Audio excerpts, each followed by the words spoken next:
Hi.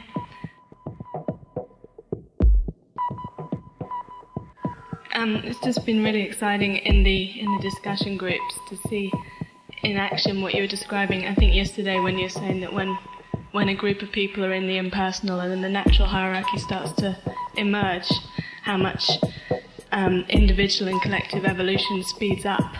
Right. And it's right. Just to have that, just to have seen that in our own experience during the retreat has been really incredible. Also about when you're describing, I think you called it the supermind.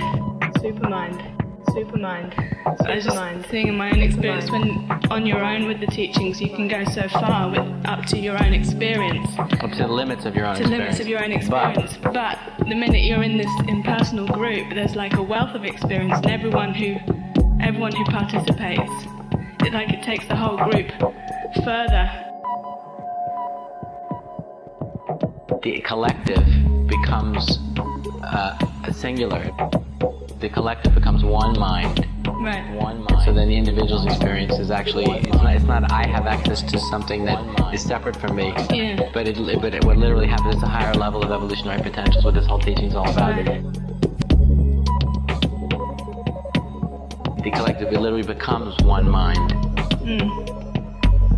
And so then the higher evolutionary juice that begins to work through it then is exponential, because you have the power of many literally becoming one in that context. Yeah. And so then there's a power that becomes available to all the individuals that they have access to that's not ordinarily available to them. Yeah, it's incredible.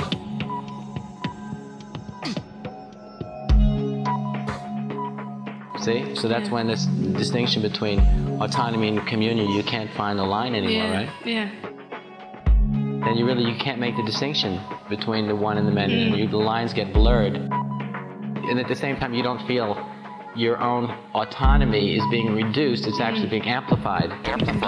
Right? Which is the opposite thing that usually happens in group situations, like in an unenlightened collective context, is that for it to work, the autonomy of the individual has to be suppressed, right?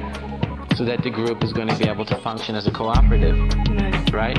But it's in an evolutionary context, in an enlightened evolutionary context, the autonomy of the individual doesn't have to be suppressed. As a matter of fact, what ideally has happened is that it becomes amplified. Right.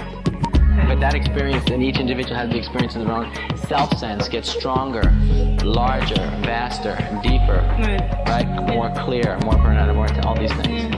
Because evolution, it's a vertical movement. So you're entering into a higher level of engagement. You see, you're living to a higher level of consciousness. It's a higher level of complexity. It's a higher level of subtlety, you see?